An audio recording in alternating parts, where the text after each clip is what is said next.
quite small for his age.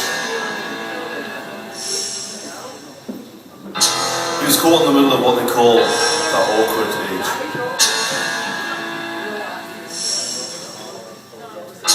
He had his hopes and dreams, but they were never told, so they were never heard.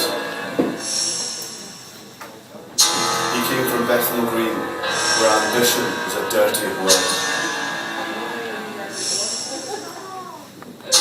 His father could never be described as the talkative sort. The boy found it hard to compete with beer and televised sport. But when he sat with his dad and watched the tennis on ESPN, the boy saw the girl and nothing was the same again. She wasn't a ordinary girl. She was 14, came from Peru. It was the year that she first made it into the top 32. She had reached the last 16 of the Stella Artois. Someone in the press had called her the new Kohli.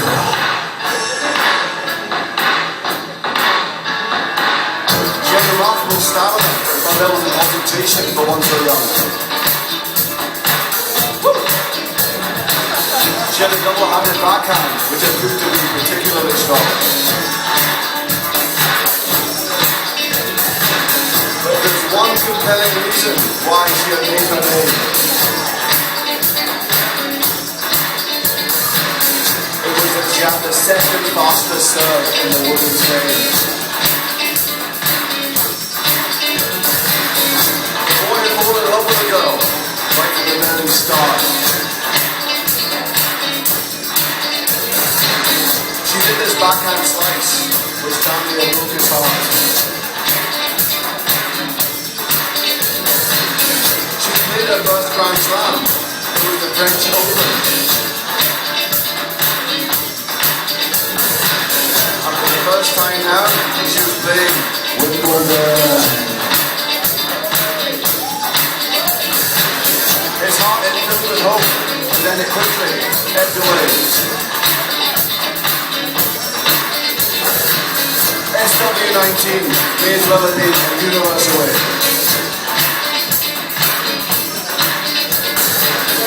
But then he saw the outlook, and his passion was refired. It was from the old England club, and it said, "Ball boys look hard." Up to the draw, a ballot system, those are the rules.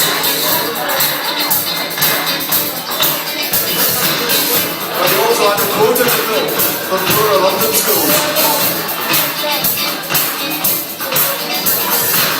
And so one morning the doorbell rang as he watched SpongeBob and ate his Cocoa Pop. And he found himself signing for a package containing a green polo top. The girl arrived in London. She was seeing him for the very first time. The hope of Madison Shaw was to take orders in the dungeons of the London Eye. There was no visit to Legoland or Rio Rock View for her, of course. She was spending 10 hours a day working her week beforehand on the practice course.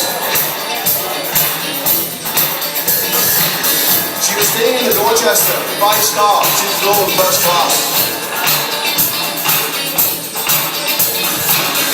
She had moved into sponsorship deals with Love Donning, Nike and Adidas. She ate her breakfast watching SpongeBob in the best rooms all over the world. But eating those Cocoa Pops in that traveling gown was just a lonely 14-year-old girl. The boy was nervous as he gingerly tried on his new green shorts. He was a newbie when they started off on one of the lesser outside courts. He scanned the road to pick up in the All England Club corridor. The court that he had been allocated was number 4. She was 200 yards away. She was on court number 2.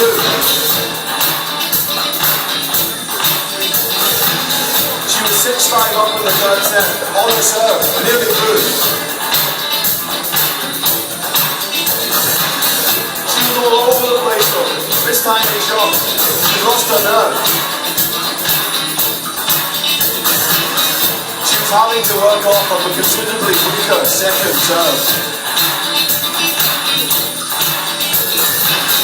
In that whole first week, she served not even a single ace. She somehow struggled through though to a last 16th place. In Grand Slam terms though, it was further than she'd ever been before.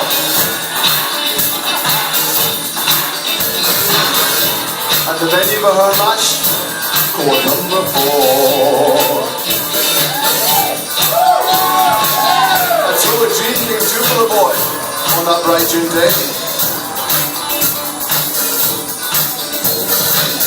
The girl that he laid down his life for was only inches away.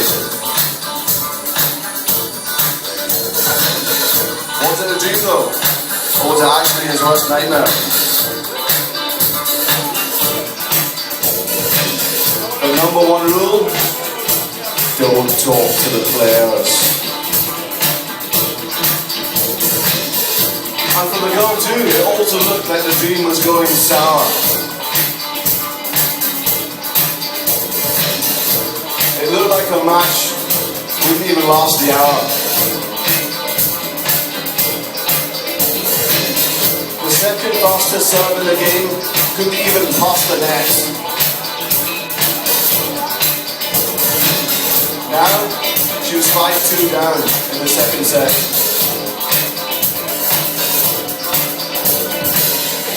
He sat crouched by the net like a coiled spring holding a ball. But all he could do was watch as she gave her all. Yet another first serve misfired and sliced straight into the net. His heart was heavy, her eyes were wet. She dinged the weak first serve. She just wanted to get it in. It was a turn down the flank with interest and heavy topspin. She threw her arm out in a vain attempt to reach the ball. Her ankle gave way on the chalk line. She flailed, she took a fall. She lay there, crumpled. Another point lost, her dignity gone. The whole world was watching. She had no one. He had been told that any physical contact with the players was banned. He didn't care though, as he walked over and took her hand. He helped her gently up onto her feet. He walked her sobbing to the net I'd see. He dried the brown eyes of the girl from Peru and whispered softly, I believe in you. The words that he whispered to her, she didn't understand. But she had felt something when he had touched her hand. It was like the gentle touch of rain on a dormant desert flower. She had felt his love, and now she felt her own power. Back on the court, she bent over, she picked up the ball. When she stood up, she felt about 30 foot tall. She was in trouble though. She had 3 match points to face.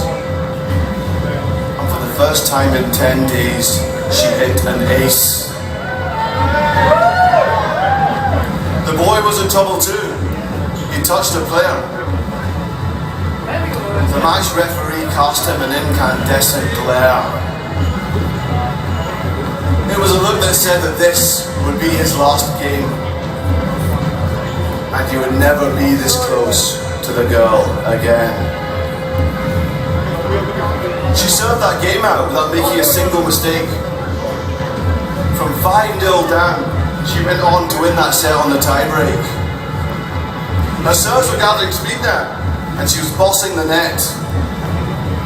She powered away to her own 5-0 lead in the third set. 89 minutes gone now, and the match was nearly won. Just one more point with her, and his time was done. She was at the height of her game. He at the depth of his despair. A single tear rolled down his cheek as she tossed the ball in the air. He realized as he watched the girl that he could never be part of her world.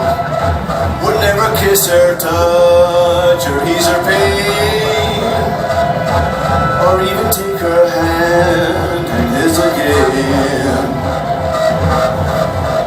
It was the very last thing that the boy was to see, and it was the fastest female serve in history. 130 miles per hour, the scoreboard read,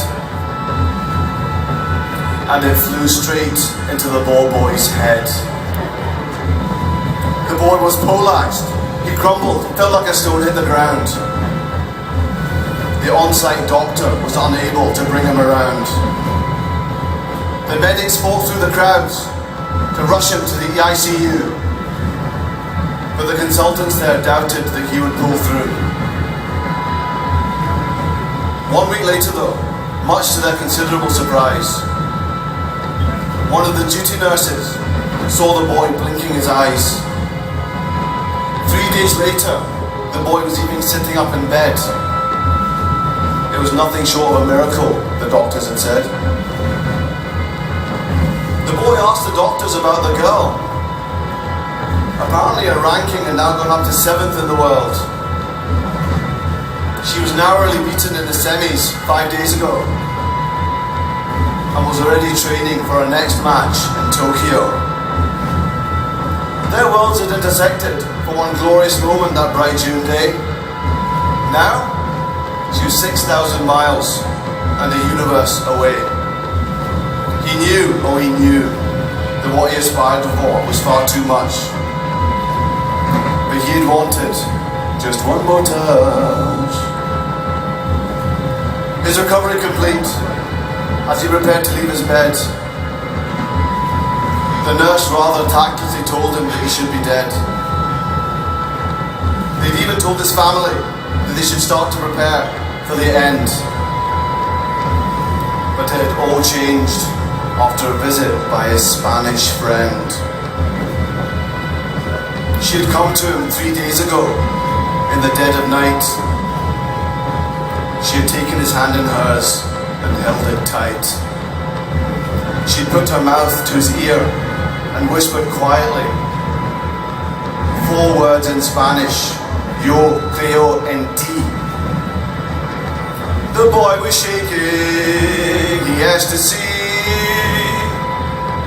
an English-Spanish dictionary.